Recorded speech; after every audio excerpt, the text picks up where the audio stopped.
Assalamualaikum warahmatullahi wabarakatuh. Bismillah, alhamdulillah ala kulli ni'amillahi fid dini wad dunya wal akhirah.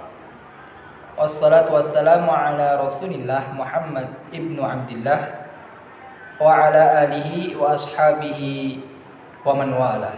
Amma ba'da. Saya Muhammad Wildan Al-Abrari akan mempresentasikan tentang Umar Al-Mukhtar.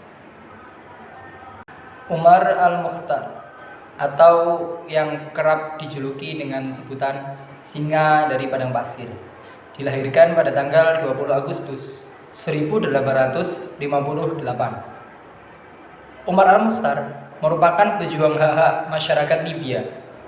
Bahkan sejarah mencatatkan Umar Al-Mukhtar ini sebagai pejuang yang berani melawan penindasan-penindasan yang dilakukan penjajah terhadap negerinya, yaitu Libya. Ia dikenal di kalangan orang Italia dengan sebutan Matari Niva.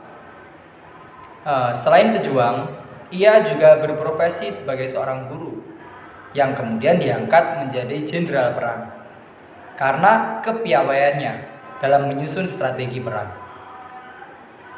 Dia merupakan tokoh gerakan Senussi yang berupaya melawan penjajahan Perancis di Sahara dan penjajahan Italia di Libya.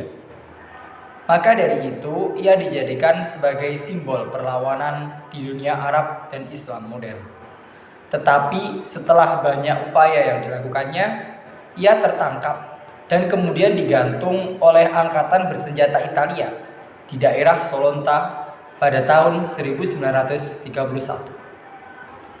Masa muda Umar Al-Mukhtar. Umar Al-Mukhtar lahir di kota Zanzur, dekat Tobruk, di wilayah Ottoman, Sirenasia pada tahun 1858. Umar telah kehilangan ayahnya sejak dini dan hidup dalam kemiskinan. Ia diadopsi oleh Syekh Husain Al-Ghairani dan menerima pendidikan pertamanya di masjid setempat sebelum melanjutkan belajarnya di Universitas Senussi di Jabur, kota suci Senussi Thariqah. Umar tumbuh menjadi ahli Quran dan seorang imam. Ia juga dipilih untuk menjadi seorang hakim untuk menyelesaikan masalah antar suku.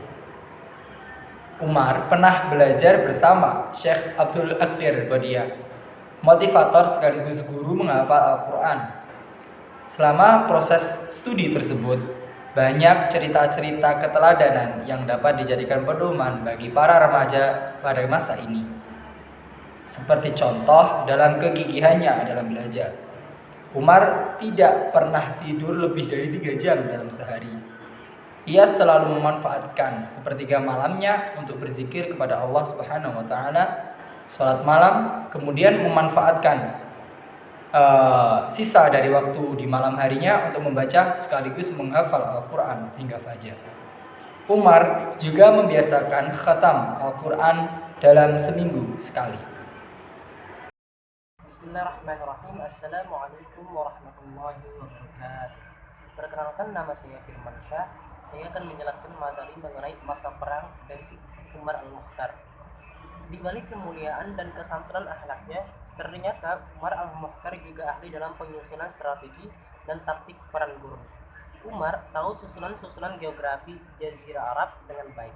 Berkat itu, dia mendapatkan keuntungan dalam pertempuran melawan penjajah Italia yang tidak terbiasa dengan kondisi turun. Umar seringkali memimpin pasukan gerilya. Mereka sangat waspada terhadap pergerakan-pergerakan musuh.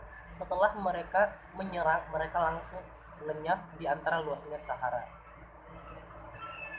Pasukannya terampil dalam menyerbu secara diam-diam, menyergap pasukan musuh, dan memutus jalur komunikasi dan suplai penjajah. Bahkan, pasukan elit Italia yang bernama The Region Esercito terheran-heran terhadap taktik pasukan di bawah pimpinan Umar Al-Mukhtar.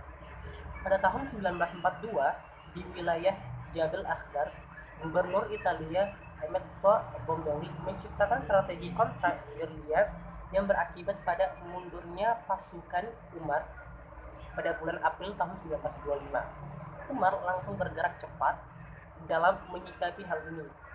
Ia langsung mengubah taktiknya dan mendapat bantuan dari Mesir. Tetapi semakin hari masa pemerintahan penjajah Italia semakin ketat di bawah kepemimpinan Gubernur Attilio Teruzzi pada bulan Maret 1927. Ini Gubernur Teruzzi mengakui kualitas Umar sebagai pemimpin pasukan yang pemberani dan mempunyai tekad yang sangat kuat dalam perjuangan. Setelah Umar menjadi tokoh Senusi yang paling penting, ia tetap berperilaku religius dan hidup dengan sangat sederhana. Selain itu, Umar juga berpengetahuan yang luas dan kecerdasan yang tinggi, mengedepankan karakter berenergi dan penuh nafsu dalam memperjuangkan hak-hak kaumnya dan tidak pernah egois dalam mengambil keputusan. Bismillahirrahmanirrahim. Assalamualaikum warahmatullahi wabarakatuh. Nama saya Hafiz Ilham. Saya akan menjelaskan tahap dan eksekutif. Perjalanan Umar al-Mukhtar berakhir pada 11 September 1931. Setelah hampir 20 tahun ia berjuang, akhirnya ia tertangkap oleh Angkatan Darat Italia di daerah Solanta, tepatnya di Padang Kufara, dalam keadaan terluka. Yang kedua, tetapi hal ini tidak memandamkan gairah semangat jihad para pengikutnya, bahkan semangat mereka semakin menggelora. Demi menghormati jasa Umar al-Mukhtar, anak-anak muda di Libya yang sedang belajar di Kairo mendeklarasikan organisasi Umar al-Mukhtar dengan misi mencapai kemerdekaan Libya. Organisasi merupakan cikal bakal berdirinya Universitas Umar al-Mukhtar yang didirikan pada tahun 1961. Selanjutnya, deklarasi itu juga berwujud pada perjuangan Tarekat Sanusiyah atas bantuan Inggris dan Soviet. Libya berhasil mendapatkan pengakuan dari PBB dan mendirikan negara independen setelah Perang Dunia Kedua dengan raja pertamanya yaitu Raja Idris Sansusi yang dibalat pada tahun 1952. Assalamualaikum warahmatullahi wabarakatuh. Perkenalkan, nama saya Muhammad Nasiful Imam. Saya akan menjelaskan tentang kesimpulan materi dari Umar al-Mukhtar. Pada dasarnya, Umar al-Mukhtar merupakan makhluk ciptaan Allah yang sama seperti manusia yang lain. Tetapi ia memiliki kemauan, tekad, dan kegigihan dalam memperjuangkan keinginannya. Ia selalu membela kebenaran, sesulit apapun rintangan yang ia hadapi. Bahkan saat akan dihukum mati, dia pun tidak gentar untuk selalu dalam jalan kebenaran. Masa remaja Umar al-Mukhtar sebelum diasuh oleh Syekh Hussein al-Ghoriyani penuh dengan kemiskinan, tetapi hal itu tidak dijadikan kekurangan oleh Umar. Ia tetap menuntut ilmu tanpa ada rasa malu dan takut menerima kenyataan bahwa ia miskin. Sebaliknya, pemuda zaman sekarang yang hidup bergelimang harta, banyak bermalas-malasan dan tidak mau menuntut ilmu. Mereka hanya mementingkan kesenangan hidup yang tanpa disadari merusak masa depannya. Hal inilah yang penulis khawatirkan. Jika para pemuda seperti itu, maka siapa lagi yang akan melanjutkan perjuangan tokoh-tokoh bangsa? Bukankah dinasti Abbasiyah runtuh akibat tidak ada generasi penerus? Seperti Khalifah Harun ar-Rasyid, bukankah dia dinasti Ayyubiyah hancurkan akibat tidak adanya perjuangan segigih Khalifah Salahuddin al-Ayyubi? Apakah kita ingin NKRI hancur seperti kedua dinasti di atas? Maka dari itu para pemuda memerlukan sesosok teladan untuk menjadi penuntun hidupnya.